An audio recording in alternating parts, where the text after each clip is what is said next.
Hello, আসসালামু আলাইকুম বন্ধুরা, কেমন আছেন? নিশ্চয়ই ভালো আছেন, আমিও ভালো আছি। আমি মামরি ব্লগ থেকে মামরি বলছি।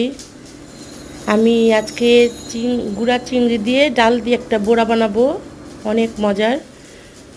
চিংড়ি মাছগুলি ভালো করে ধুয়ে বেটে নিয়েছি, তারপর পাটায় বাটতে হবে।